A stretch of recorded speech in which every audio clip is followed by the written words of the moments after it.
मोबाइलको अलार्मको ट्युनसँगै मेरो नयाँ जन्म भयो, अर्थात् म निन्द्राबाट बिउजिएँ। म हरेक बिहानीलाई आफ्नो नयाँ जन्मको रूपमा लिन्छु र हरेक साँझ मर्ने गर्छु।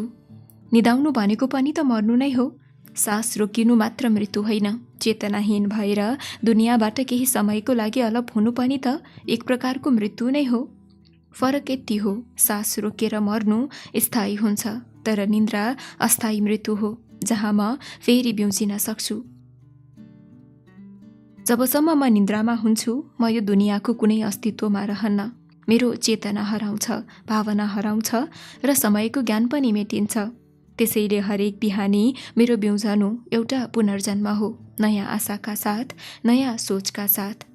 निन्द्राबाट बिउझनु र सास फेर्नुमा जुन निरन्तरता छ, त्यसैले त जीवन चलिरहन्छ। अन्यथा निन्द्राले नै मलाई सधैँका लागि बिउजिन नसक्ने बनाउँथ्यो। जीवन र मृत्युको बीचको यो सानो खेल हरेक दिन दोहोरिरहन्छ। बिहान पुनर्जन्म, साँझ मृत्यु र फेरि पुनर्जन्मको प्रतीक्षा। मोबाइल समातेर अलार्म बन्द गरेँ। बिहानको 5:30 भएको थियो। आज यति बिहानै उठ्नुको विशेष कारण भनेको मेरो यात्रा थियो, कैलाली अत्तरियादेखि अछाम जयगढसम्मको। अत्तरियादेखि गाडी छुट्ने समय 7 बजेको थियो र म बसेको ठाउँबाट अत्तरिया आउन लगभग 30 मिनट लाग्थ्यो गाडीमा। म दिदीको घर केही कारणले गएको थिएँ। बनबेडा भन्ने ठाउँमा थियो दिदीको घर। मङ्सिरको महिना थियो, तराईमा जाडो उग्र रूपमा बढ्दै थियो। बाहिरको जाडोले ब्ल्याङ्केट छोडेर बाहिर जानै मन लागिरहेको थिएन, तर पनि मन नलागी उठेर बाहिर गएँ र हातमुख धोएँ। अब त्यस्तो जाडोमा धुनुभन्दा पनि धोए जस्तो गरेँ अनि लुगा लगाएर तयार भएँ। आफ्ना सामानहरू साँझ नै प्याक गरिसकेको थिएँ। त्यसैले नास्ता खाएँ र सबैसँग बिदा मागेर त्यहाँबाट निस्केँ।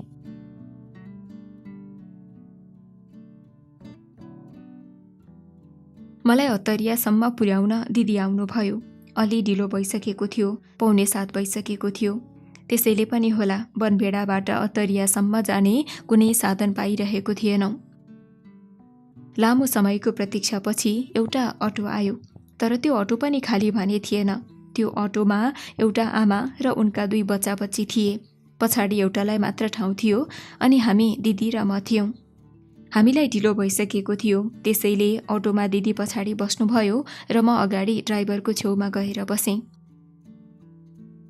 बिहानको खुल्ला रोडमा अटो आफ्नै स्पिडमा अगाडि बढ्दै थियो भने त्यसै गरी विपरीत दिशाबाट हावाको वेग आफ्नै गतिमा उडिरहेको थियो। बेला बेलामा कतैबाट आएको चिसो हावाले मलाई जिस्काएर गएको भान मैले गर्दै थिएँ। मलाई यस्तो लाग्दै थियो, हावा एउटा विशाल चट्टान भएर उभिएको छ र त्यसलाई चिर्दै अटो अगाडि बढिरहेको छ। केही अगाडि गएर अटोको स्पिडमा ह्रास आउँदै गयो र अटो पुरै रोकियो। एउटा युवतीले रोकाएकी रहेछिन्। त्यसै गाली गर्ने होइन, नेपालमा यस्तै कारणले गर्दा हो। अटोमा ठाउँ नभएर म अगाडि अप्ठ्यारो गरी सानो सिट जस्तोमा पनि जसोतसो बसेको छु। ड्राइभरको जात नै यस्तै हो सोचेर चुप लागेर सबै कुरालाई नियाली मात्र रहेको थिएँ। ड्राइभरले उसलाई पनि आफ्नो अर्कोतिरको साइडमा बस्न लगाए। बिचरीलाई हतार थियो या बाध्यता, केही प्रतिकार नगरेर बसिन् र अटोले आफ्नै स्पिड लियो। बीचमा बसेका ड्राइभरलाई पन्छाउँदै मेरो आँखा ती युवतीमा ठोकिन गए। अलिअलि सेतो अनि खरानी रङको जर्सी लगाएकी थिइन् ती युवती र जाडो भएको भान गराउँदै टोपीले पुरै टाउको छोपिएको थियो, त्यसैले राम्रोसँग उसको अनुहार देख्न पनि सकिएन।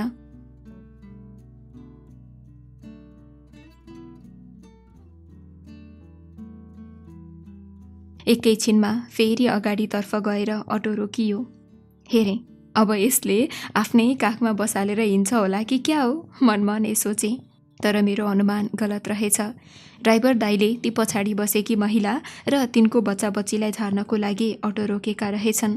उनीहरू झरिसकेपछि हामीलाई पछाडि जान आग्रह गर्नुभयो ड्राइभर दाइले अनि म र ती युवती पछाडितिर गएर बस्यौँ। फेरि अटो आफ्नै स्पिडमा गुड्न थाल्यो। हावाले पनि अहिले अघिभन्दा पनि बेसरी हिर्काउन थाल्यो। मैले पनि आफूले लगाएको हुडीको टोपी लगाउँदै जाडो सेक्ने कोसिस गरेँ। एउटा कुरा के अवगत भयो भने अगाडिको भन्दा पछाडिको हावा बढी चल्ने रहेछ। अगाडितिर खासै जाडो नहुने रहेछ। यो कुरा मनमा राख्नै सकिन र ती युवतीतर्फ फर्किँदै भने, अगाडिको भन्दा त पछाडितिर धेरै हावा चल्ने रहेछ है। उनले आफूले लगाएको टोपीलाई च्याप्दै भनिन्, है लास्टै। मेरो कुरामा सहमति मात्र जनाएकी हुन् वा उसलाई पनि यस्तै लागेको छ बुझ्नै सकिएन। सबैजना चुपचाप थियौं। अटो आफ्नै तालमा सडकमा उफ्रिरहेको थियो। अलि पर पुगिसकेपछि ती युवतीले झर्छु भनेर अटो रोकिएन् र झरिन्। फेरि अटो उसै गरी रोडमा उफ्रिँदै हाम्रो गन्तव्यतर्फ अगाडि बढ्दै थियो। अटोमा मान्छे हाल्ने र उतार्ने काम त्यो बीचमा निरन्तर चलिरह्यो। केही समयपछि अटो अत्तरिया बजार पुग्यो। हामीले बस पार्क जाने भनेपछि अटो बस पार्कतिर सोझियो र एकछिनमा हामीलाई बस पार्कमा छोडेर आफ्नो बाटो लाग्यो। ढिलो भइसकेको थियो। घडी हेरेँ, 7:37 गइसकेको थियो। मनमा चिसो पस्यो, कतै बस गइसक्यो कि भनेर। बस धनगढीदेखि आउनेवाला थियो र टिकट अनुसार 7 बजे अत्तरियाबाट बस छुट्ने समय थियो। टिकट अनुसार आधा घण्टा ढिलो भइसकेको थिएँ।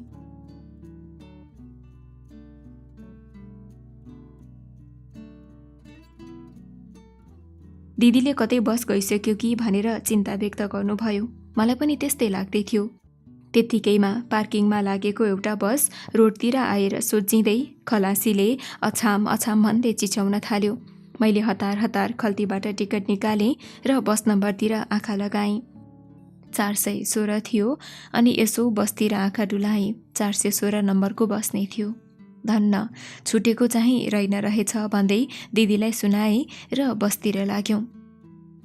आफ्नो सामान राखेर सिटमा बसेँ। दिदीले पनि बिदा मागेर फर्किनुभयो। एकछिन यसो अगाडिदेखि पछाडिसम्म सरसर्ती नजर डुलाएँ। बसका सबै सिटहरू प्राय प्याक भइसकेका थिए भने 1-2 सिट भने खाली नै थिए। मेरो सिट नम्बर A4 थियो। दोस्रो सिट मलाई झ्यालमा बसेर यात्रा गर्न मन थियो, तर यहाँ एउटा उमेर ढल्किँदै गरेकी महिला बसेकी थिइन्। त्यसैले उनलाई यता आउनु म त्यता बस्छु भन्न पनि उचित ठानिन र त्यसैले भित्रतिरकै सिटमा बसिरहेँ। बस अत्तरियाबाट अगाडि बढिरहेकी थिएन। बसमा भएका सबै पेसेन्जर कराइरहेका थिए। हामी 5 बजेदेखि आएका हौँ, अहिलेसम्म यतै छौँ। अहिलेसम्म नजाने भए हामीलाई पनि अहिले आउनु भन्नुपर्ने नि। यस्तै यस्तै भन्दै चिच्याउँदै थिए। बसमा धेरै महिला र थोरै पुरुष थिए। अब महिला भएको ठाउँमा कस्तो कोलाहल हुन्छ मैले भन्नै पर्दैन।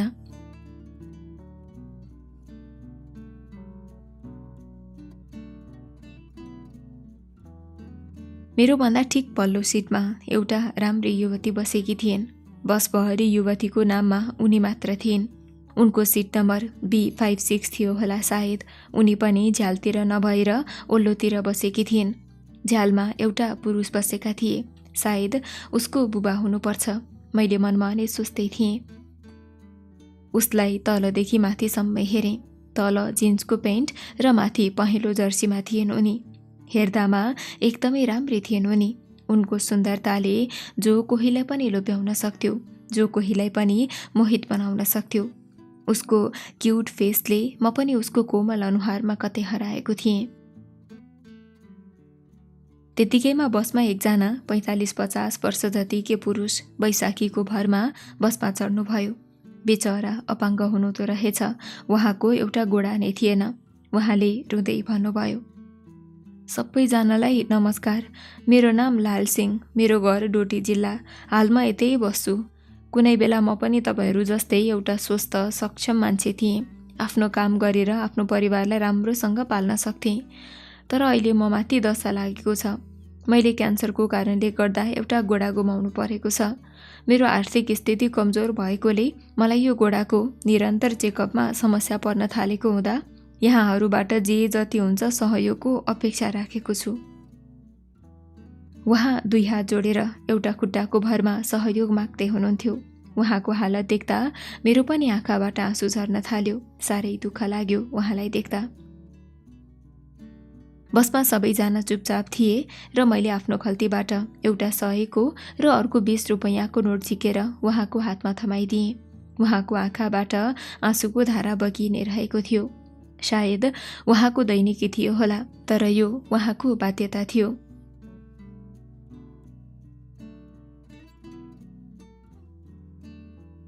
हामी बजारमा गएर 1000-2000 बेकारमा फाल्न तयार हुन्छौँ, तर दिन दुखीलाई 100-200 दिन पनि आनाकानी नै गर्दछौँ। मैले दिएको देखेर हो वा ती मान्छेको दया लागेर हो, अघिसम्म चुपचाप बसेका मान्छेहरूमा हलचल हुन थाल्यो र सबैजनाले उहाँलाई पैसा दिन थाल्नुभयो। मेरो भन्दा पल्लो साइडमा बसेकी युवती पनि मम्मी भन्दै पछाडि गइन् र फेरि अगाडि आएर ती क्यान्सर पीडितलाई आफ्नो तर्फबाट सहयोग गरिन्। सबैजना पैसा दिँदै थिए भने उहाँ आँसु झार्दै पैसा समात्दै हुनुहुन्थ्यो। मलाई कुनै बेला कसैले भनेको कुरा ठ्याक्कै याद आयो, यहाँ सुरुवात मात्र एकजनाले गर्नुपर्छ, त्यसको साथ 1000 जनाले दिनेछन्। एकछिनमा सबैजनाबाट पैसा जम्मा गरिसकेपछि ती क्यान्सर पीडित मान्छे मेरो छेउमा आउनुभयो र मेरो टाउकोमा हात राखेर भन्नुभयो, बाबु धेरै पढ्नु, जिन्दगीमा सफल मान्छे बन्नु, मेरो पनि तिमी जत्रै छोरा छ, तर ऊ अहिले मेरै कारणले पढ्न छोडेर काम गर्न गएको छ भारतमा। मेरो उपचार गर्दा गर्दै घरमा भएको सम्पत्ति सबै सकियो। आज छोरालाई पनि पढाउन छोडेर काम गर्न पठाउनु परेको छ। के गर्नु, यस्तै रहेछ बाबु जिन्दगी। म निशब्द थिएँ, मेरो मुखबाट केही पनि शब्द निस्किनै सकेन। त्यसपछि उहाँ झर्नको लागि अगाडितर्फ बढ्नुभयो। यतिकैमा पछाडिबाट कसैले आवाज दियो, कति लाग्छ तपाईँको उपचारमा? उहाँले पछाडि फर्किँदै भन्नुभयो, खै कति भनौँ, तराईमा मेरो 13 बिघा जग्गा थियो, तर अहिले 13 दूर बचेको छ भन्दै बसबाट झर्नुभयो र बस अगाडितर्फ बढ्दै गयो। फेरि अगाडितिर गएर बस रोकियो। सायद गाडीमा डिजेल हाल्दै थिए।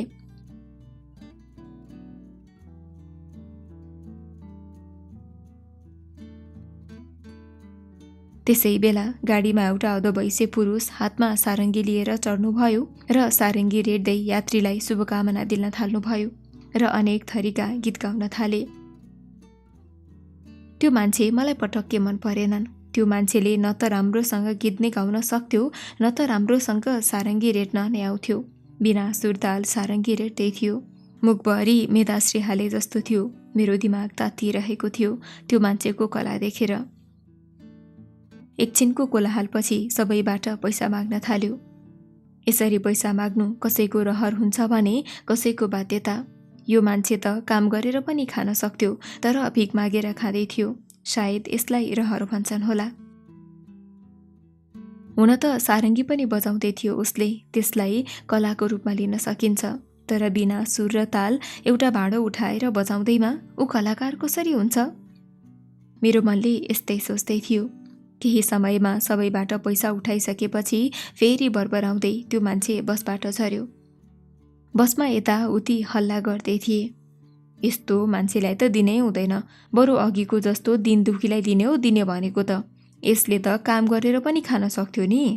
यस्तै यस्तै कुराले बसभित्रको वातावरणमा कोलाहल थियो। एकछिनमा बस अगाडितर्फ बढ्यो। मेरो दिमागमा ती क्यान्सर पीडितको बिम्ब प्रतिबिम्ब घुमिरहेका थिए। उहाँले भनेको सबै कुरा दिमागमा घुम्दै थिए। पढाइ छोडेर काम गर्न गएको उहाँको छोराको बारेमा दिमागमा कुरा घेर्न थाल्यो। त्यस्ता मान्छेहरूको बारेमा केही शब्द कोर्छु भनेर मोबाइलको नोट्स खोले र एउटा रचना लेख्न थाले।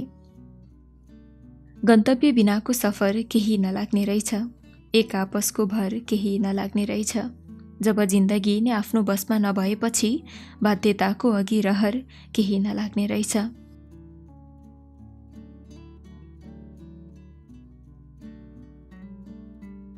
किन रोकेको भाइ? यो आवाजसँगै मेरो सोच पनि भङ्ग भयो।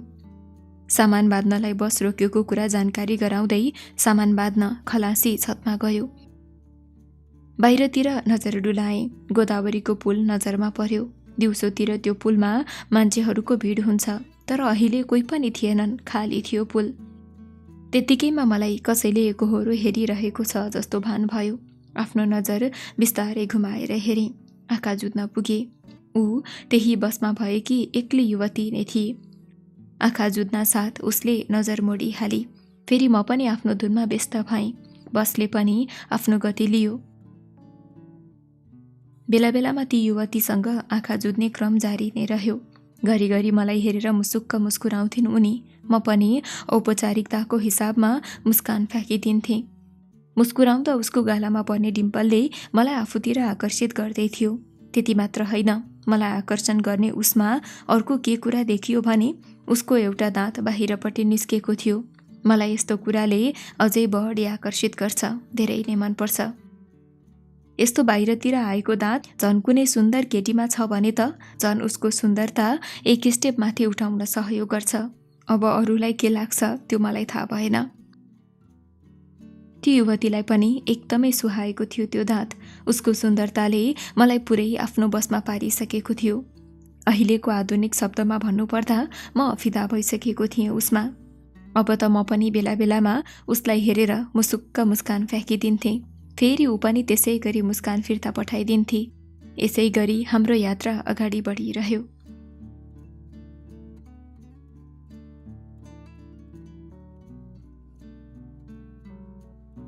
तीन घण्टा जतिको लगातार यात्रापछि बस रोकियो। खलासीदाइले खाना खानलाई रोकिएको जानकारी दिनुभयो। सबैजना बसबाट ओर्लिएर खाना खान थाल्यौँ। एकछिनमा खाना खाइसकेर बाहिर घाम ताप्न भनेर घाममा बसेँ। मोबाइल बज्यो, हेरेँ, घरबाट थियो। उठाएँ। कता पुगिस् बाबु? मम्मीले भन्नुभयो। यसो वरपर हेरेँ। हामीले खाना खाएको होटलको होर्डिङ बोर्डमा आँखा लगाएँ। बोर्डको सबैभन्दा तल्लो भागको छेउमा गैरा डोटी लेखिएको थियो र त्यही भनिदिएँ र पछि कल गरेस् भनेर फोन राख्नुभयो। ड्राइभरले गाडी स्टार्ट गर्यो र सबैजना आफआफ्नो सिटमा गएर बस्यौँ। बसले गन्तव्यलाई पन्छ्याउँदै आफ्नो गति लिँदै गयो। फेरि हाम्रो एकअर्कालाई हेर्ने लुकाछुपीको खेल सुरु भयो।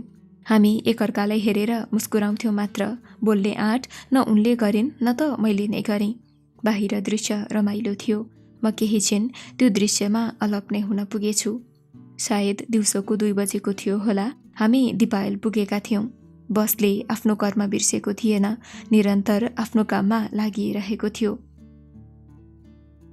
ती युवतीसँग अब त जे पर्ला पर्ला बोल्छु भन्ने सोच भयो र कुरा अगाडि सार्ने मनसायले उसको अनुहारमा हेरेर मुसुक्क मुस्कान दिएँ। उनले पनि त्यसै गरी मुस्कान फिर्ता दिइन्।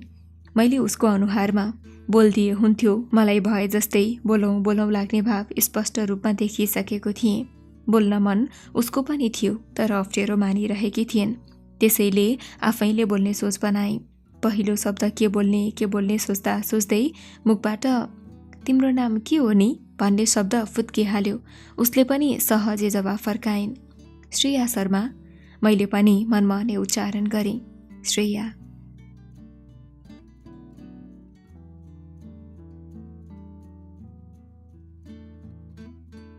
फेरि मैले नै सोधेँ, घर कता हो नि? उनले नम्र स्वरमा भनिन्, मेरो घर धनगढी। अनि हजुरको? उसले उत्तर र प्रश्न मतिर तिर्स्याई। अछाम हो। मैले पनि जवाफ दिएँ। फेरि सोधिन्, अछाम कुन ठाउँमा?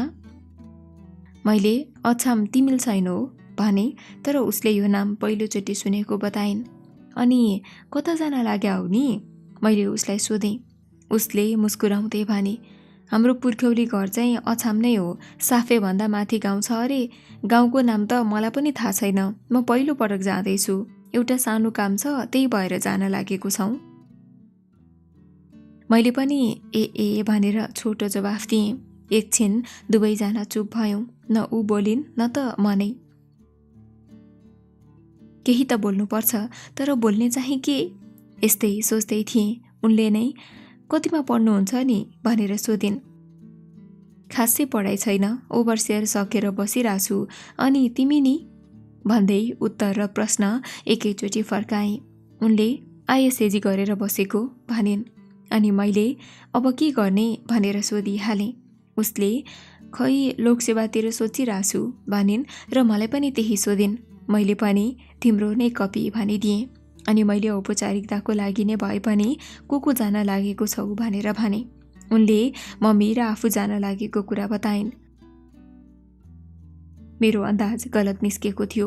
मैले सोचेको थिएँ उसको सिटमा बसेको त्यो मान्छे उसको बुबा हुन्, तर होइन रहेछ। उसले फेसबुकमा साथी बनाउन भनेर प्रस्ताव राखिन्। आखिर मलाई पनि चाहिएको त यही नै थियो। मेरो मनकै कुरा गरेकी थिइन् उनले। त्यसैले मैले हुन्छ भने र हातमा भएको मोबाइलको डाटा अन गरेँ र फेसबुकको सर्च बक्समा गएर फेरि उसलाई सोधेँ, के नाम छ तिम्रो फेसबुकमा?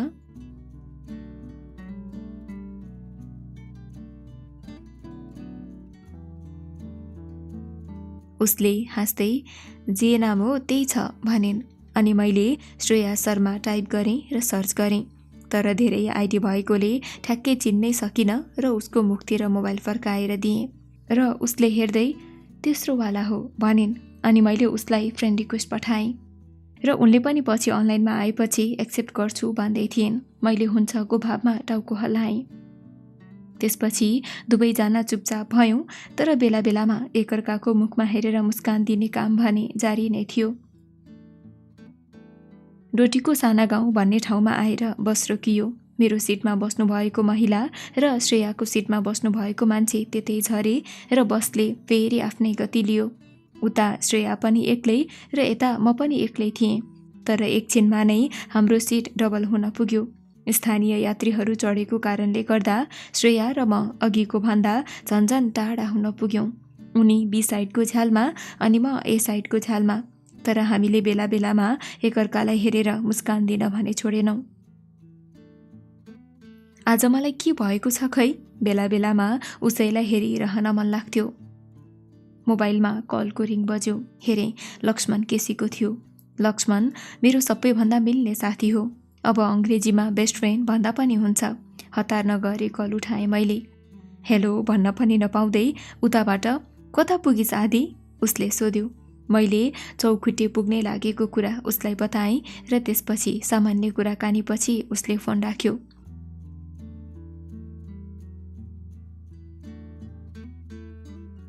एकैछिनपछि चौखुट्टे पुग्यौँ र हाम्रो सिटमा बसेका स्थानीय यात्रीहरू पनि बसबाट झरे। हामी सिटमा फेरि एक्ला एक्लै भयौँ। उनले झ्यालबाट ओरतिर सर्ते भनिन्, साँच्चै हजुरको नाम चाहिँ के हो? मलाई त हजुरको नाम नै भन्नु भएन त। मैले मुस्कुराउँदै भने, तिमीले सोध्यौ र? अनि उसले अब सोधे नि त भनिन्। मेरो नाम आदित्य हो, तर सबैले आदि भन्छन्, मैले भने। उसले हल्का मुस्कान दिएर टाउको हल्लाए जस्तो गरिन्। फेरि एकैछिनमा बसमा 5-6 जना केटाहरूको हुल पस्यो र एकजना श्रेया बसेको सिटमा गएर बस्यो। ती केटाहरू हेर्दै गजेडी जस्ता थिए। त्यो केटा श्रेयासँग बोल्न खोज्दै थियो भने श्रेया उसले भनेका कुराको जवाफ झर्को माने चाहिँ गरिदिँदै थिइन्। मैले सबै गतिविधि आफ्नै सिटबाट निहालिरहेको थिएँ। त्यो केटाले गर्दा श्रेयामा तनावपन हावी भएको, उसमा असहजपन आएको म उसको अनुहारबाट सजिलैसँग पत्ता लगाउन सक्थेँ। एकछिनपछि म बसेको सिटमा म मात्र भएँ अनि मैले यता आऊ भनेर श्रेयालाई हातको इसाराले बोलाएँ। तर खै किन हो उनी आउन चाहिनन्। मैले पनि हुन्छ भने। रात परिसकेको थियो। बस साफे पुग्नै लागेको थियो। बस लगभग खाली नै भइसकेको थियो। त्यत्तिकैमा श्रेया आफ्नो सिटबाट उठेर पछाडि गएर बसिन्। एकैछिनको पर्खाइपछि बस साफे बगर पुग्यो। हामी त्यता पुग्दासम्म 7 बजिसकेको थियो। साफेका यात्रीहरू बसबाट झर्न थाले। ती यात्रीहरूमा श्रेया र उसका मम्मी पनि थिए। मलाई श्रेयाले बसबाट झर्ने बेलामा कसैले थाहा नपाउने गरी पछि मेसेजबाट कुरा गर्छु है भनेर गइन्। एकछिनको रोकाइपछि फेरि गाडी अगाडि बढ्दै गयो। अब गाडीमा त्यस्तै 5-6 जना यात्रु मात्र थिए।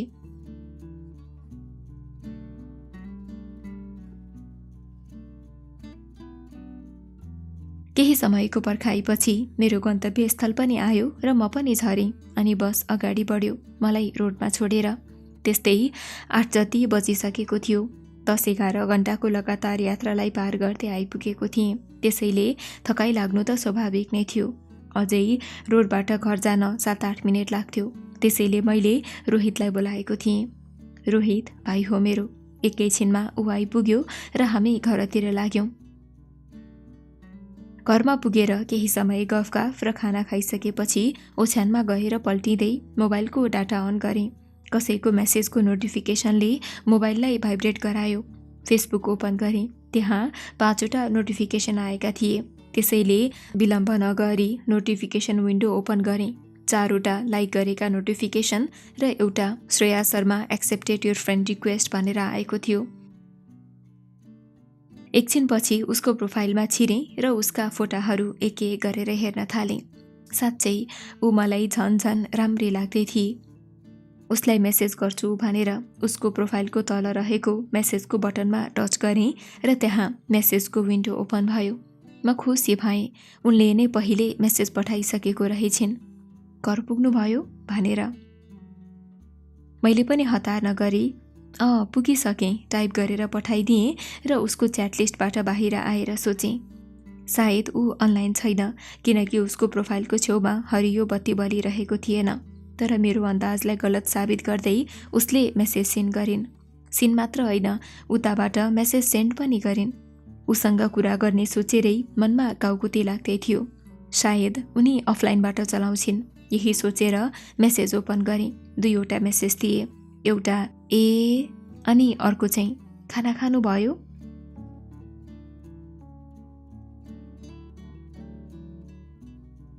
मैले पनि भयो, तिम्रो नि भनेर सोधेँ।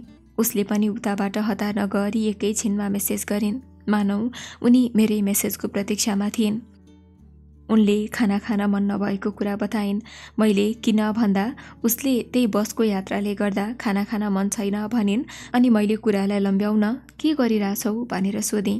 उसले उताबाट केही पनि होइन, यत्तिकै बसिरहेछु भनेर मेसेज गरिन् र लगत्तै फेरि अर्को मेसेज आयो।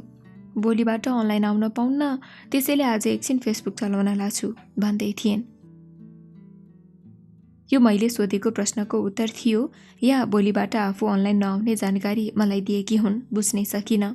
मैले भोलिबाट अनलाइन नआउनुको कारण सोधेँ र उसले भोलिदेखि गाउँ जाने, त्यहाँ नेट चल्दैन भन्ने कुरा बताइन्। अब नेपाल हो, यस्तै हुन्छ यता मनमा नै सोचेँ र उसलाई यस्तै हो यता भनेर मेसेज गरिदिएँ। फेरि उताबाट म हजुरलाई एउटा कुरा भनौँ भन्दै मेसेज आयो। मैले पनि भन न भने। उताबाट उनले हजुर त बोहरा जस्तो लाग्नुहुन्न नि कसम भनेर मेसेज गर्छिन्। मलाई हाँसो लाग्दै थियो मेसेज देखेर। यस्तो कुरा पहिलोचोटि सुन्दै थिएँ कि म बोहरा जस्तो लाग्दैन भनेर। मैले हतार किन र कस्तो लाग्छु भनेर सोधेँ। उताबाट उनले बाहुन जस्तै हुनुहुन्छ हजुर त भनिन्। मैले हाँस्दै मेसेज लेखेँ, किन मान्छे हेरेर पनि उसको कास्ट पत्ता लाग्छ र? मेसेज पठाएँ। उसले हजुरको नाक त ठुलो छ नि त भनिन्। मैले फेरि भने, किन ठुलो नाक बाहुनहरूको मात्र हुन्छ र, हामी क्षेत्रीको हुँदैन र भनेर हाँसोको इमोजी सहित मेसेज पठाइदिएँ। त्यसपछि उसले उताबाट है त्यो त हो भनेर मेसेज गरिन् र निन्द्रा लागेको छैन भनेर सोधिन्। मैले पनि छैन भनिदिएँ। अब यसरी मस्की केटीसँग कुरा गर्न पाएपछि कुन चाहिँ केटालाई निन्द्रा लाग्छ? झन् म त त्यसमाथि कलियुगको कृष्ण।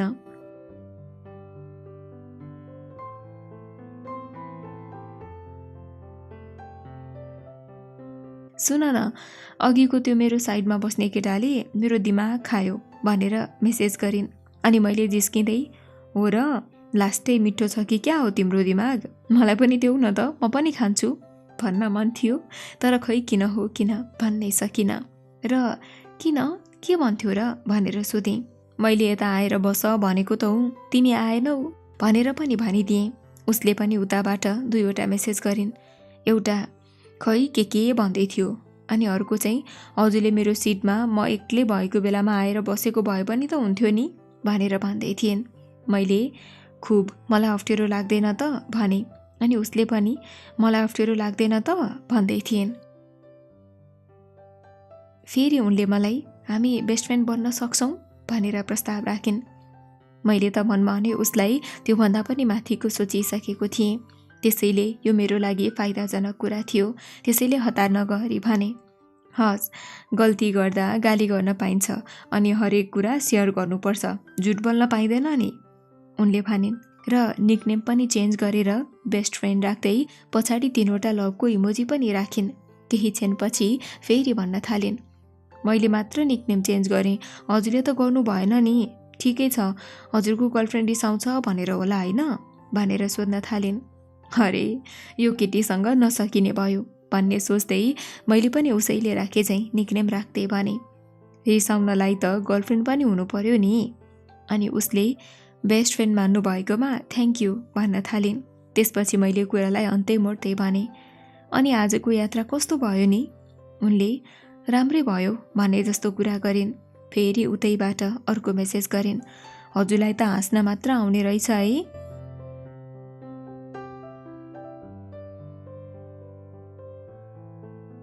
सायद उनी बसको कुरा गर्दै थिइन् अनि मैले पनि तिमी नै तिमी भन्दै त्यही कुरा उसैलाई फर्काएँ। हजुर हाँस्नुहुन्थ्यो त अनि त्यही भएर म पनि हाँसिदिन्थेँ उनी भन्दै थिइन्। मैले होइन होइन, पहिले तिमी हाँस्थ्यौ अनि मात्र म हाँस्या हुँ भन्दै उसँग वाद विवाद गर्न थालेँ। फेरि उसले त्यस कुरालाई छोडेर अर्को कुरा गर्न थालिन्। उनी भन्दै थिइन्, अघि मेरो सिटमा बसेको केटाले रक्सी खाएको थियो, खालि टाँसिन मात्र आउँथ्यो, मन नलागी बसेकी हुँ त्यहाँ। सायद त्यो केटाले धेरै नै सताएछ उसलाई, त्यसैले घरिघरि त्यही भन्दै थिइन्। अब जेन्टलम्यान भन्ने पालो मेरो थियो, त्यसैले भने, हो र मैले तिमीलाई त्यता अप्ठ्यारो लाग्दैछ भनेर यता आऊ त भनेकी हुँ, तर आएनौ। खुब आएको भए पछाडि मम्मी हुनुहुन्थ्यो, के सोच्नुहुन्थ्यो, कसरी आउनु त? उनले नआउनुको सही कारण अहिले बताइन्। त्यो केटाले मलाई यता पुग्दासम्म रिस उठाइसकेको थियो, पछि त नम्बर पो माग्दै थियो, त्यसपछि हो म पछाडि गएर बसेकी भन्दै थिइन्। अनि मैले उसको कुरामा सहमति जनाउनु बाहेक विकल्प थिएन। त्यसैले उसका कुरालाई है हो र ए शब्दले कुराकानीतर्फ मोड्न खोज्दै थिएँ। त्यसपछि उनले कहिलेकाहीँ आफै पनि मेसेज गर्ने नि, त्यहाँ मैले बोलाएपछि मात्र बोल्ने होइन नि भन्न थालिन्। हुन्छ हुन्छ बोलिहाल्छु नि मैले भने। थाहा भइहाल्छ नि उसले भनिन्। यस्तै अनेकौँ कुराले हाम्रो मेसेन्जर तातिँदै थियो। लगातार 3 घण्टा जति कुरा गरिसकेका थियौँ। पहिलो दिनमै हामी एकअर्काको धेरै नजिक भइसकेका थियौँ। उनले निन्द्रा लाग्यो अब सुतौँ भन्ने कुरा गरिन्। मलाई पनि धेरै निन्द्रा लागिसकेको हुँदा मैले पनि उसको कुरामा सहमति जनाउँदै एकअर्कालाई गुड नाइट भन्दै अफलाइन भयौँ। अघि निन्द्रा लागेको भए पनि अहिले अफलाइन भएको लामो समयसम्म पनि मलाई निन्द्राले छोप्नै सकेको थिएन। खै किन हो किन दिउँसो उसलाई देखेका एक पलले दिल र दिमागमा तहल्का मचाइरहेको थियो। उसको बारेमा सोच्दा सोच्दै कतिखेर निन्द्रा देवीको काखमा पुगेँ पत्तै भएन।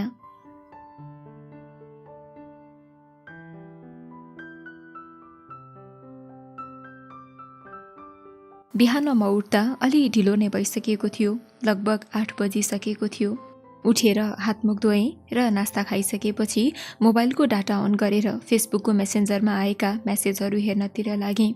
मेसेज श्रेयाका नै थिए। उसले अब आफू गाउँ जान लागेको र त्यताबाट नेट नचल्ने हुँदा अनलाइन नआउने कुरा बताएकी थिए। मैले पनि 1-2 यस्तै सामान्य मेसेज गरेँ र मोबाइल राखेर आफ्नो कामतिर लागेँ। त्यो दिनभरि काममा नै बित्यो। दिनमा एकचोटि पनि मोबाइल हेर्ने फुर्सद भएन। एकैचोटि साँझ अनलाइन गएको, तर उसले मेसेज सिन पनि गरेकी थिएनन्। उसँग बोल्न नपाएपछि अरू साथीहरूसँग अलि बेर कुरा गरेँ, त्यसपछि सुतेँ। भोलिपल्ट उठेर फेरि उसको मेसेज छ कि भनेर चेक गरेँ, तर उनले मेसेज सिन नै गरेकी थिएनन्। उनले आफै भनेर गएकी त थिइन् कि नेट चल्दैन, म अनलाइन आउँदिन भनेर। तर पनि घरिघरि उसको मेसेज आयो कि भनेर चेक गर्न मन लाग्छ। 4-5 दिनको मेरो र मोबाइलको घमासान युद्धपछि बल्ल उसको मेसेज आयो। उसको एक मेसेजले मलाई यति खुसी बनायो कि बयान गर्न मसँग शब्द नै छैन। उसले आफू साफै आएको कुरा बताइन् र 2-3 दिन जति यतै बस्छु भनिन्। 4-5 दिनदेखिको मनको अशान्तिले मलाई भित्रभित्रै जलाइरहेको रहेछ। आज त्यो आगो निभेछ।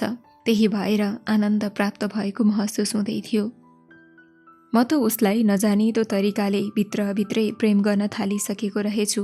एक दिनमै ऊ बिना हाँस्न नसक्ने बनिसकेको रहेछु। सायद यसैलाई भन्छन् होला लभ एट फर्स्ट साइट, यानि कि पहिलो नजरको माया।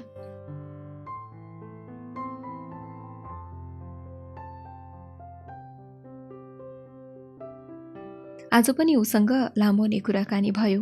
हामीले 2 दिनमा नै एकअर्काको बारेमा सबै कुरा थाहा पाइसकेका थियौँ।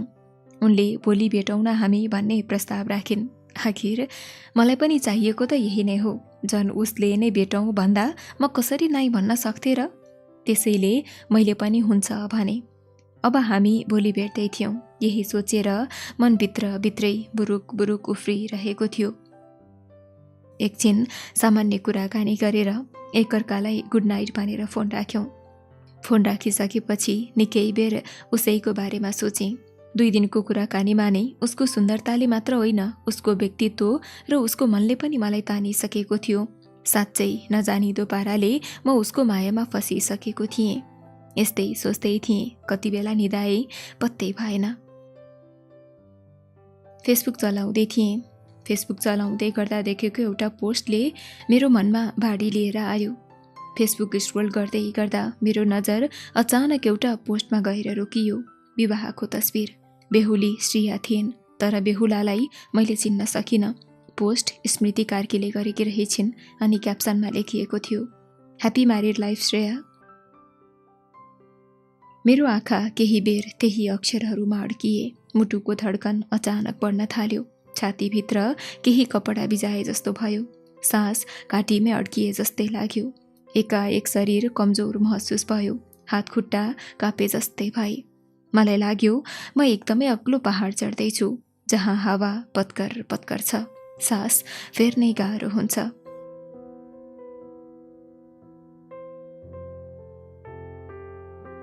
अचानक मेरो गोडा जमिनमुनि भासिए जस्तै भयो। म कतै अज्ञात अँध्यारोमा तानिँदै गएँ।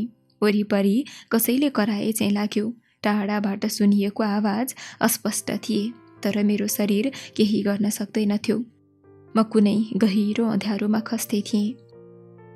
त्यत्तिकैमा टाढाबाट कसैको चर्को आवाज आयो, बाबु बाबु। मेरो आँखा अचानक खुल्यो। शरीर पसिनाले भिजेको थियो, सास फेर्न मुस्किल। आँखा मिच्दै हेरेँ। मम्मी अगाडि उभिरहनु भएको थियो। केही क्षण केही बोल्नै सकिनँ। सपना थियो, तर वास्तविकता जस्तो लाग्ने सपना। मेरो छाती अझै भारी थियो। मनभित्र कता कता असह्य पीडा बाक्लिएर बसेको थियो। तर म त बिउजिसकेको थिएँ होइन? तर किन अझै त्यो सपनाको पीडा यति वास्तविक लागिरहेछ? एका बिहानै यस्तो के सपना देख्दैछु म? अचम्म लाग्दै थियो। मेरो पुरै अनुहार पसिनाले नित्रुक्कै भिजेको थियो। सपनामा उसको बिहे अरू कसैसँग भएको देख्दा त यस्तो भयो भने, झन् वास्तविकतामा भोलिको दिनहरूमा गएर यस्तो हुने हो भने मेरो के हालत होला? मनमा नै डर लागेर आयो। मलाई लाग्यो मैले उसलाई मनको कुरा भन्नै पर्छ। सोचेँ आजकै भेटमा सबै कुरा उसलाई भनिदिनेछु। यस्तै सोच्दै ओछ्यानबाट उठेँ। 8 बजिसकेको थियो। आज त उसलाई भेट्न जानु थियो। त्यसैले नास्ता पनि नखाएर नुहाउन धारातिर लागेँ। मेरो शरीर मात्र यता मसँग थियो, तर ध्यान आजको भेटमा उसलाई कसरी मनको कुरा राख्ने भनेर शब्द खोज्नमै मबाट कतै कतै भागिरहेको थियो। मेरो मनहरू के घमासान युद्ध चलिरहेको थियो। एक आपसमा एउटा मन भन्दै थियो, भर्खर अस्ति भेटेको उसलाई के आज नै प्रेम प्रस्ताव राख्न ठिक होला र?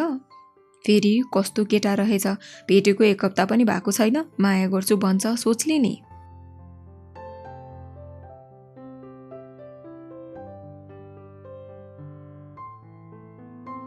यस्तै यस्तै कुराले मलाई सजग गराउँदै थियो या डर देखाउँदै थियो एउटा मन।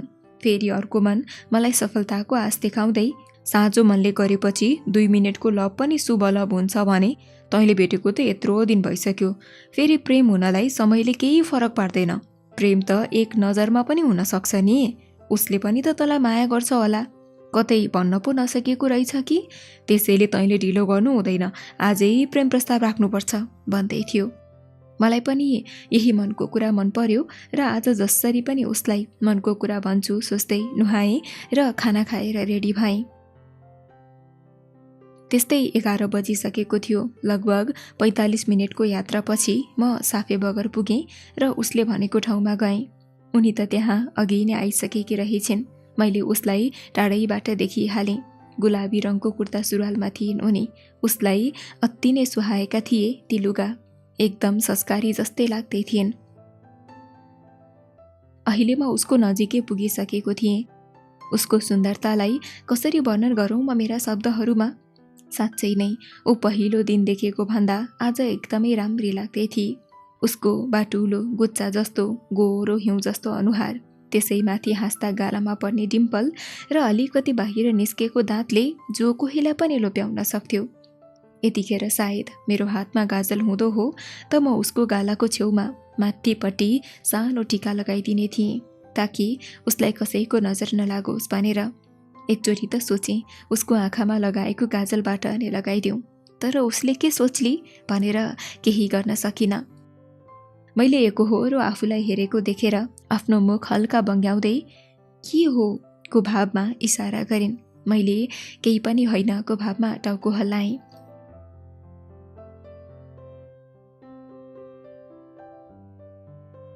त्यसपछि हामी बीच सामान्य कुराकानी हुन थाले। एकछिनपछि बुढी गङ्गाको किनारै किनार गफ गर्दै फोटो खिच्दै हिँड्न थाल्यौँ। अलि पर गएर एउटा ठुलो ढुङ्गामाथि गएर बस्यौँ।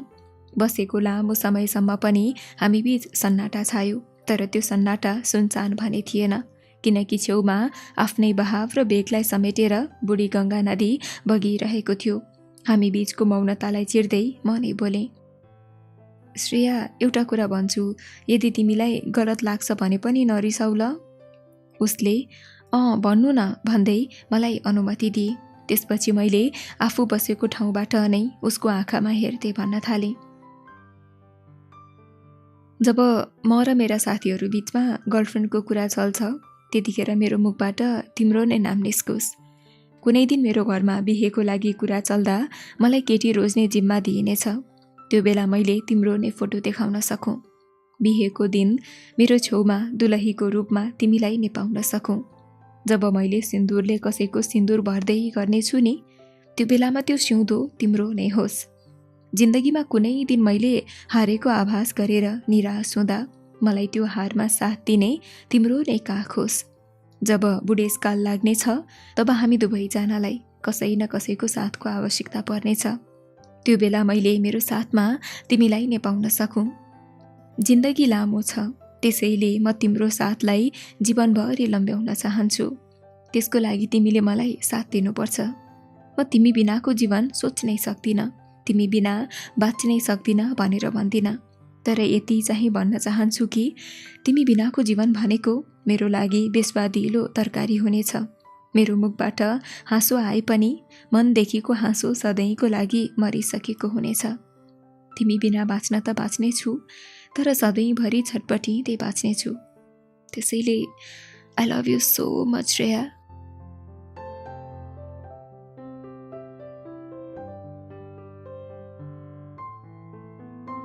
मैले यति भन्न नपाउँदै उसले मलाई गर्ल्याममा अँगालो हाल्दै रुन्चे स्वरमा भने, आई लभ यु टु आदि।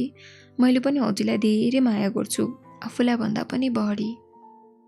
मेरो मनमा खुसीको सीमा थिएन। आफूले माया गरेको मान्छे आफूलाई पनि माया गर्ने पाउँदा त्यो बेलाको खुसीको बयान कसरी गर्नु? अब हामी दुई बीच अघिको भन्दा भिन्न अवस्था भइसकेको थियो। अब त हाम्रो सम्बन्ध पनि फरक भइसकेको थियो। अघि साथी थियौँ भने अहिले प्रेमी प्रेमिका भएका थियौँ। अघिका र अहिलेका कुरामा पनि भिन्नता आइसकेका थिए। अब हामी बीच माया प्रेमका कुरा हुन थालेका थिए। ऊ भन्दै थिए, यदि कुनै दिन हजुरले मलाई धोका दिने बारेमा सोच्नुभयो भने मात्र पनि चितामाथि जलेको सम्झिनु। अनि म पनि हाँस्दै सेम टु यु बाँदर्नी भनिदिन्थेँ। मैले अघि सोचेको अपुरो कुरा गर्न मन लाग्यो, त्यसैले आफ्नो कान्छी औँलाले उसको आँखामा लगाएको गाजल उसैको आँखाभन्दा पल्लो साइडतिर सानो टिका लगाइदिएँ।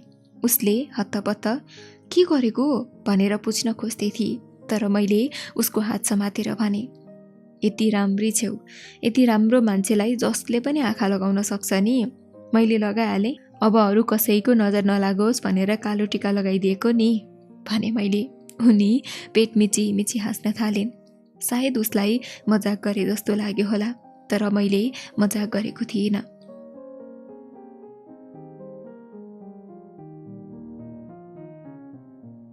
मैले उसको हात समाउँदै उसको आँखामा हेरेँ र उसले पनि हाँसो रोक्दै मेरो मुखमा हेर्न थालिन्। मैले अनुहारलाई गम्भीर बनाउँदै भने, श्रेया, एउटा कुरा भन्छु, मान्नुपर्छ ल? उसले, भन्नु न, पहिले मानिहाल्छु नि भनी। तर मैले फेरि भने, नाइ, पहिले तिमी कसम खाऊ मेरो। आफ्नो कसम खान लगाएँ। उसले पनि मान्छु भन्दै कसम खाई।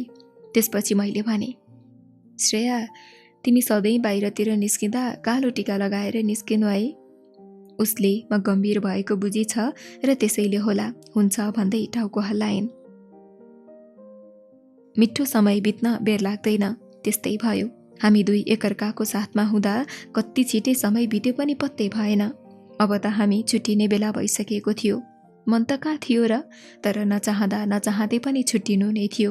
त्यसैले मन भारी पार्दै भने, श्रेया, अब हामी छुट्टिनुपर्छ। उनले पनि मन भारी पार्दै भनिन्, हुन्छ, कुरा गरौँला नि है। त्यसपछि गह्रो मन बोकेर म त्यहाँबाट निस्किएँ।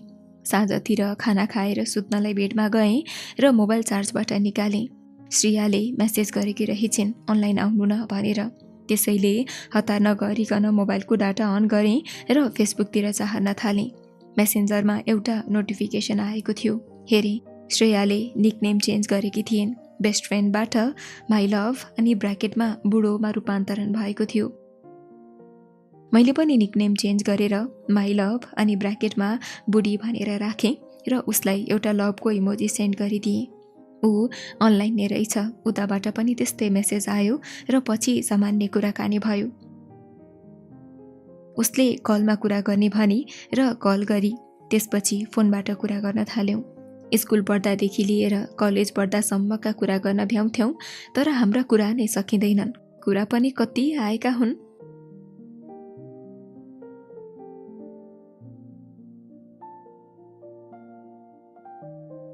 हामीलाई केहीको चिन्ता थिएन, न जातपात, न त कसैले थाहा पाउला कि भन्ने डर केही पनि थिएन।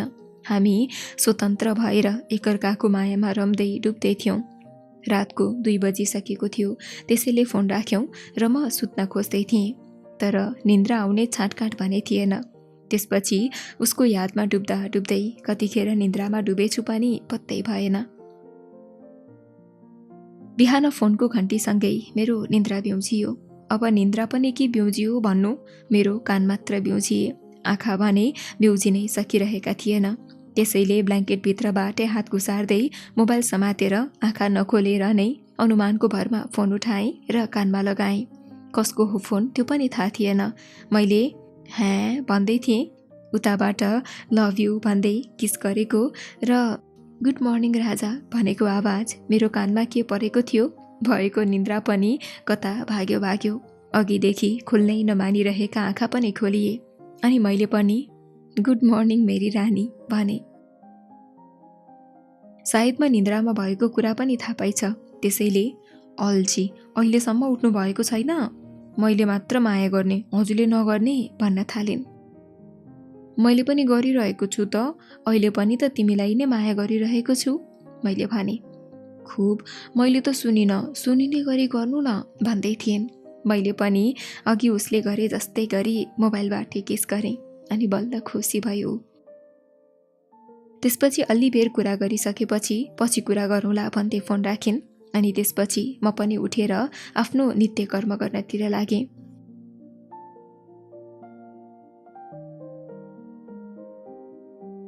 दिउँसोतिर पनि हामीले धेरै नै कुरा गर्यौँ र साँझतिर पनि अलि कुरा भयो। हिजोको जसरी रातभरि भने कुरा गरेनौँ। कुरा गर्न मन नलागेर कुरा नगरेको होइन। भोलि बिहान नै उसको अछामदेखि धनगढीसम्मको यात्रा थियो। उसले बिहान छिट्टै उठ्नु पर्थ्यो, त्यही भएर धेरै कुराकानी नगरेको हौँ। त्यो रात पनि जसो तसो श्रेयाकै सम्झनामा उसलाई आफ्नो अङ्गालोमा बाँधेको कल्पना गर्दै निदाएँ।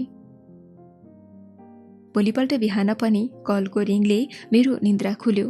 कल श्रेयाको थियो। घडीमा 6:28 गएको थियो। कल उठाएँ। उताबाट गुड मर्निङ प्यारा भन्ने आवाज आयो। मैले पनि गुड मर्निङ प्यारी भने र उसले अब जान लागेको कुरा बताई।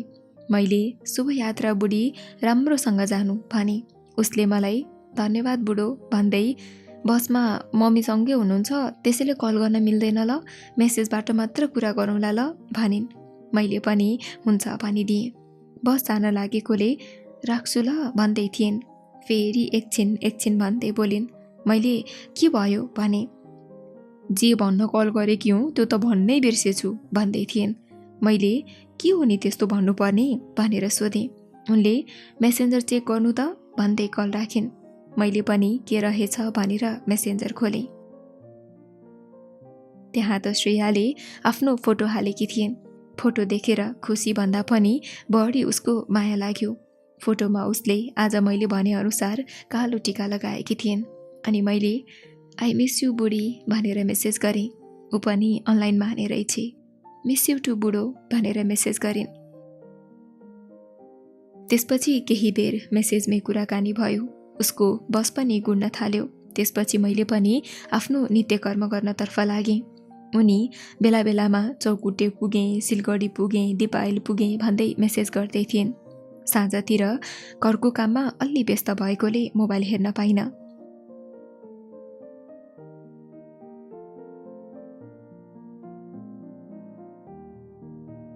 साँझ त्यस्तै 6 बजेतिर मोबाइल हेरेँ। उसको एउटा मेसेज थियो 4 बजेतिर आएको, डोटी गहिरा पुगेँ भनेर। त्यसपछि 2 घण्टासम्म एउटा पनि मेसेज थिएन। आधा घण्टामा उसको मेसेज आउँथ्यो, तर अहिले 2 घण्टासम्म पनि उसको मेसेज आएको थिएन। सोचेँ सायद सुतिन् होली। अनि मैले कता पुग्यो प्यारी भनेर मेसेज पठाएँ। मेसेज पठाएको 10 मिनेट बित्दा पनि कुनै रिप्लाई नआएपछि कल गरेँ। तर टेलिकमको दिदीले मोबाइल स्विच अफ भएको जानकारी दिनुभयो। 3-4 चोटि ट्राई गर्दा पनि स्विच अफ नै भनेपछि मनमा चिसो पस्यो। सोचेँ बसको यात्रामा मोबाइल चलाएर चार्ज सकियो होला, घर पुगेपछि कल गरिहाल्छिन् नि। त्यसपछि कोठामा बसेर फेसबुकको न्युज स्क्रोल गर्दै थिएँ। नेट एकदमै स्लो चलिरहेको थियो आज। फोटा देखिरहेकै थिएनन्, स्ट्याटस मात्र देखिन्थे। तलतिर स्क्रोल गर्दै जाँदा एउटा पोस्टमा गएर मेरो आँखा अड्किए। पोस्ट गर्नेवालाको नाम थियो सुमन शर्मा। उसले हालेको पोस्टमा फोटो त देखिँदैन थियो, लोडिङ हुँदै थियो, तर स्ट्याटस यस्तो थियो, हे दैव त कति निष्ठुरी होस्, यति कलिले उमेरमा हाम्रो दिदीलाई हामीबाट टाढा बनाइस्। दिदी हजुरको स्वर्गमा बास होस्। त्यही स्ट्याटसको नोटमा लेखिएको थियो, आज अछामबाट धनगढी आउँदै गरेको बस एक्सिडेन्ट भएर हाम्रो दिदीले पृथ्वीलोक छोड्नु भएको छ। यो पोस्ट श्रेयालाई ट्याग थियो। जिउ भारी हुन थाल्यो। मनमा अनेक थरी कुरा खेल्न थाले, तर फोटो भने अझै लोडिङमा नै थियो। म सास थामेर हेर्दै बसेँ। के थाहा त्यो केवल नाम मिलेको अरू कोही पो हो कि? आशा र भएको दोधारमा मन अल्झिरहेको थियो। झनै व्याकुल हुँदै म एकचोटि डाटा अफ गरेँ र फेरि अन गरेर पोस्ट खोलेँ। त्यसपछि जे देखेँ सोच्नै नसकिने कुरा देखेँ। त्यो फोटो श्रेयाको नै थियो।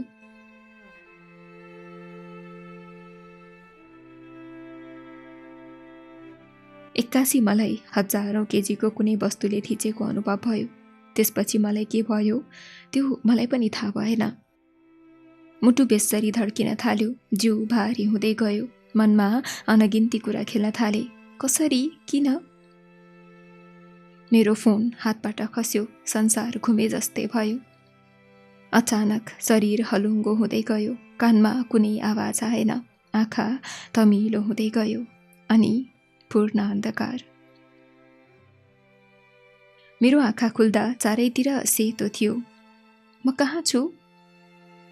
म कुनै सेतो सिलिङ हेर्दै रहेछु। शरीर शिथिल थियो, हातमा सलाइन लागेको थियो।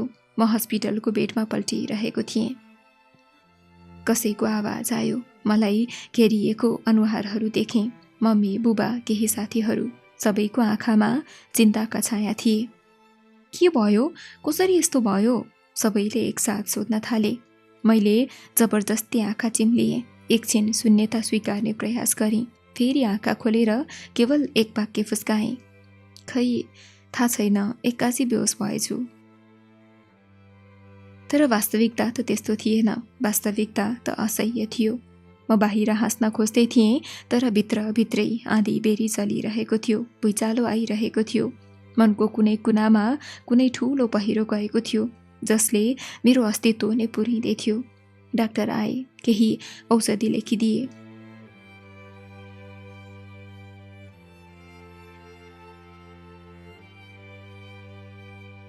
चिन्ता नलिनुहोस्, धेरै टेन्सन नलिनुहोस्, अलि कमजोरी भएको हो, ठिक हुन्छ, उनले सहज स्वरमा भने।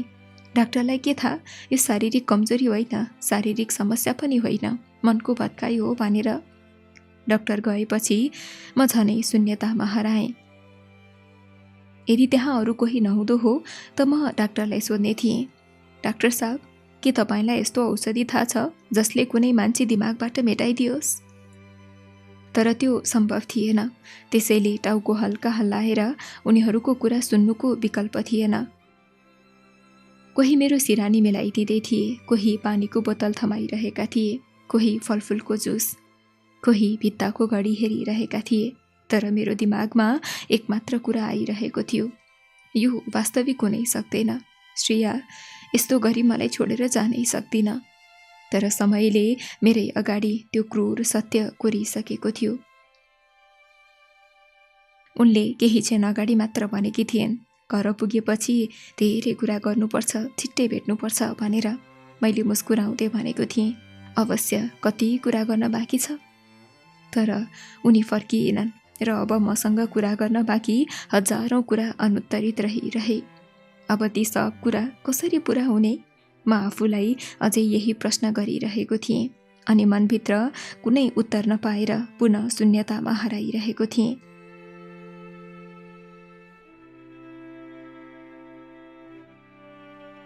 त्यसपछि हामी घर आयौँ। रातको 10 बजिसकेको थियो। त्यसैले कोठामा गएर मुख छोपी रुन थालेँ। मन त थियो डाकको छोडेर श्रेया श्रेया भन्दै चिच्याइदिउँ, तर घर समाजले के भन्छ भनेर यसो गर्न सकिनँ। रुँदै मोबाइलमा बिहान उसले पठाएको फोटो हेरेँ। फोटो जस्ताको तस्तै थियो, तर ऊ कसैको नजर नलागोस् भनेर कालो टिका लगाउन भने। तर त्यो कालो टिकाले पनि त्यो पापी भगवानको नजर लाग्नबाट बचाउन नसक्ने रहेछ। मान्छेको नजर लागेको भए ऊ बाँच्न सक्थे, तर उसलाई त भगवानको नजर लाग्यो, कसरी बाँच्न सक्थे र? निष्ठुरी भगवानले उसको बन्नै लागेको जीवनलाई देखिसहेन, त्यसैले त उसको जीवन नै खोसेर लग्यो।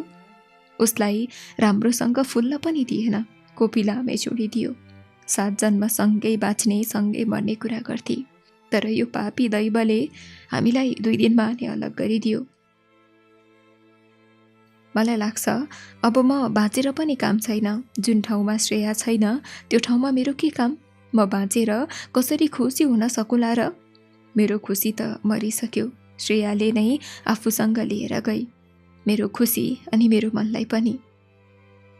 अब मैले पनि उसै कहाँ जानुपर्छ। यस्तै सोचले मलाई सताइरहेको थियो। साँच्चै अब म पनि श्रेया गएको ठाउँमा नै जानुपर्छ। म आत्महत्या गर्छु, यस्तै सोच आयो। त्यही सोच्दै यताउता कोठामा सामानहरू फाल्न थालेँ। त्यसै बेला टेबलमाथि राखेको बुबा आमाको फोटोमा हात पर्यो।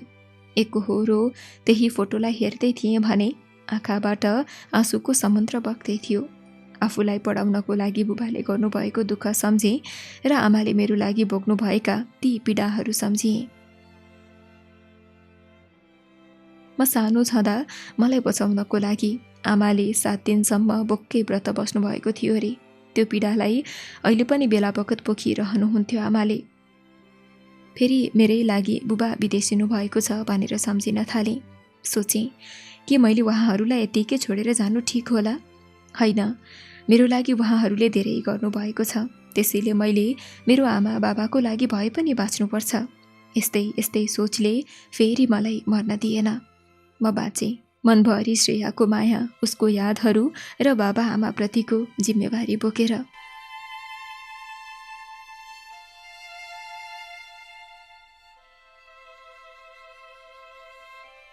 श्रेयाले यो संसार छोडेर गएको आज झन्डै 3 वर्ष पुग्न लाग्यो। तर मेरो लागि ऊ आज पनि त्यही छ, सधैँभरि उस्तै प्रिय, उस्तै अमूल्य। मेरो लागि ऊ अझै पनि यही कतै लुकेकी छ, हावाका शुष्क झुल्काहरूमा, गीतका हरफहरूमा, तुसारो परेका झ्यालका सिसाहरूमा उसको अनुपस्थितिले मेरो जीवनको प्रत्येक पललाई भारी बनाएको छ। आज पनि मेरो माया उस्तै प्रगाढ छ, तर ऊ मलाई माथिबाट सम्झिन्छे कि सम्झिन्न होला? कहिलेकाहीँ सम्झिन्छु, उसले मलाई माथिबाट याद गर्छे कि गर्दिन होला? कहिलेकाहीँ लाग्छ ऊ मलाई सम्झिन्छे कि बिर्सिएर आफ्नै अनन्त यात्रामा हराइरहेकी छ, त्यो त मलाई थाहा छैन। तर मलाई थाहा छ मैले यी 3 वर्ष कसरी छटपटाउँदै बिताएँ। प्रत्येक बिहान उसको यादले आँखा खुल्थ्यो, प्रत्येक रात उसको सम्झनाले निन्द्रा चुडेर लैजान्थ्यो। मैले यो 3 वर्षमा 1095 दिनहरू मरेर बाँचेँ। श्रेयाले यो धरती छोडेको पलमै मेरो आफ्नै अस्तित्व पनि मरेको थियो। केवल यो संसारलाई देखाउनको लागि, मेरा बाबा आमाको लागि म सास फेरिरहेको छु।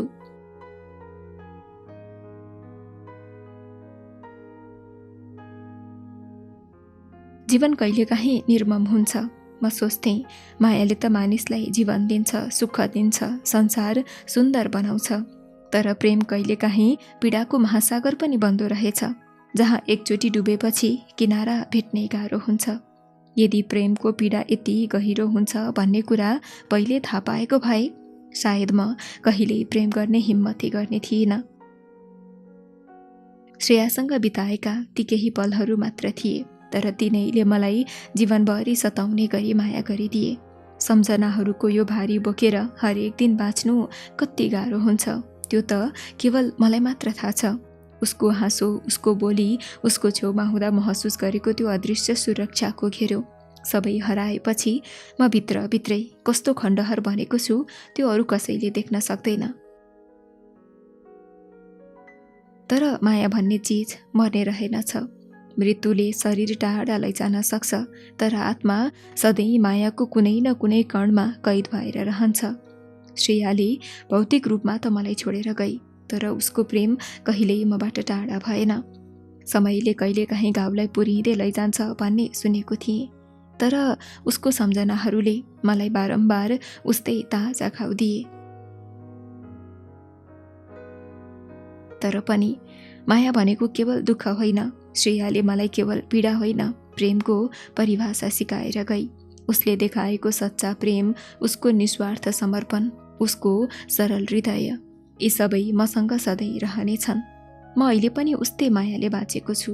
उसलाई सम्झेर मुस्कुराउन सिक्दैछु, किनभने जे जस्तो भए पनि माया भनेको माया नै हो। यो केवल शरीरको सङ्गतमा सीमित हुँदैन, यो त आत्माको मिलन हो। म श्रेयाको सम्झनामा मर्न चाहन्न, बरु उसको प्रेमलाई आफूसँग बोकेर बाँच्न चाहन्छु। किनकि जीवन जति पीडादायी भए पनि प्रेमलाई मनमा जिउन सकियो भने त्यसले हरेक घाउलाई पनि सुन्दर बनाइदिन सक्छ। श्रेयाको प्रेम मेरो लागि केवल सम्झना होइन, त्यो त मेरो जीवनको एउटा गहिरो सत्य हो। त्यो 2 दिनको प्रेमले मलाई जिन्दगीभरिको प्रेम सिकाएर गयो। यो प्रेमलाई म आफ्नो शक्ति बनाउँछु, पीडालाई होइन, किनभने प्रेम अन्त्य हुँदैन, यो केवल अर्को रूपमा बाँचिरहन्छ। कहिलेकाहीँ आँखामा आँसु बनेर त कहिलेकाहीँ हृदयमा मिठो मुस्कान बनेर।